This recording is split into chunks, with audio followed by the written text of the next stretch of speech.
We all love Colorado. Isn't it beautiful? Take a deep breath. Can't you just smell the clean, crisp, cool air? Picture yourself taking a walk along the river. Are you also imagining a trail full of trash and air full of pollutants? That's not how we want to think about our state, right? Unfortunately, that trash and air pollution are becoming a typical component of Denver. The rapid growth in population, which has increased nearly 20% in the past decade, has meant more cars on the road, more trash to manage, and more industries popping up to provide for the new residents. And although there is a lot of added benefit to Denver in the form of great people, industrial progress, and material gain, the younger generations are calling out for us to slow down. They want pure air to breathe. They want clean lands to enjoy. They want us to stop and smell the roses, something we seem to have forgotten how to do as we pretend to love the land, but drop trash on our trails. Our parks are receiving more love and attention, but with the increased population, the pollution and litter adds up even faster. So what are we going to do about this? More specifically, what can you do to sustain pure air and clean lands? We each have the potential to inspire change, and we can affect the pollution by making smart choices and influencing industrial options with our dollar. In short, we can get out and act. Each one of us has the potential to create a culture of activism. Change isn't easy, but it can be done by putting in a little extra effort and making small sacrifices each day. By focusing your action toward just one issue, your ideas can and will inspire others. My Colorado activism story starts with my cousin. She introduced me to social action through Arise Music Festival, a Leave No Trace event that combines music and sustainability to raise awareness toward issues we face in Colorado. Here I attended talks on recycling, listened to environmentally conscious hip-hop, and signed up to participate in a local environmental crusade. This here is my cousin, Raina Bryan, who left a career in petroleum engineering, also known as fracking, in order to make a positive impact on the environment. She started Recycling is Sexy to build an army of superhero consumers who are empowered, informed, and vocal about product packaging and its ability to be recycled. As pointed out in the Recycling is Sexy YouTube video, not all products made from recyclable materials will be purchased and reused for new packaging.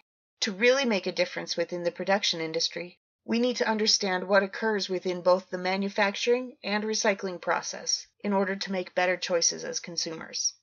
For recycling to be successful, 3 things must work together. There's the recapture of materials, the sorting, and the manufacturing. We tend to focus on recapture by using recycling bins, but what we really need to increase is our knowledge and purchase of compostable, non-toxic packaging. This helps minimize trash on the ground, as well as industrial pollution. Which brings me to another awesome environmentalist I met at Arise.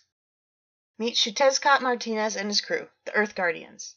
Young activists, artists, and musicians from across the globe stepping up as leaders and collaborating to defend our planet. These artists have been actively campaigning for clean air since Shutezcott was 6. The Boulder Earth Guardians have worked locally to get pesticides out of parks and moratoriums on fracking in Colorado. In addition, Earth Guardian crews across the country are currently the plaintiffs in state lawsuits requiring the government to protect our atmosphere, our health, and our future. Because the atmosphere here is toxic. A recent study by the American Lung Association ranks Denver as the 8th most ozone-polluted city in the entire United States. Ozone is formed when pollutants emitted by cars, power plants, industrial boilers, and other sources react chemically in the presence of sunlight. Ozone at ground levels is a harmful air pollutant, and in the last few years, we've learned that it can also be deadly.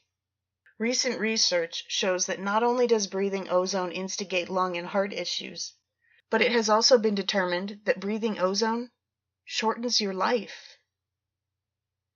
So how do we reduce this ozone pollution? One step is to leave your car at home as often as possible.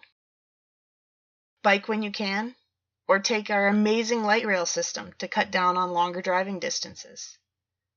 Might commuting by light rail be the way you help reduce traffic-related ozone pollution? Other Earth Guardian tips are to influence industry standards with your dollar. Do you know of a company that avoids a zero-emissions production policy because it affects their profits?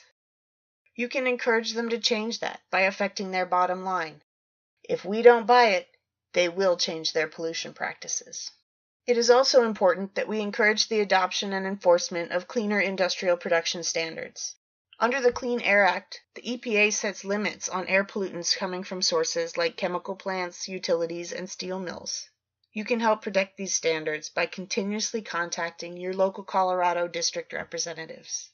By staying involved locally, you encourage your representatives' support for current federal guidelines, as well as new local regulations that could be enacted to protect the air and land nearest to you. Write letters, make phone calls, get over to their offices and speak face to face. Each and every district has the power to start a change for Colorado. Personally, my involvement has included working with Act on Climate, a movement that includes dozens of local, state, and national groups joining together to act on climate change. Here in Colorado, I have helped with trash cleanup, as well as participation with my local state representatives. My district representative even knows me by name now. There are so many different options for those who want to help that it can be difficult to know where to start. But each of us doing one small part creates a culture to act on climate change for our economy, our health, our children, and future generations. I look forward to seeing you during our fight for climate conservation. Thank you.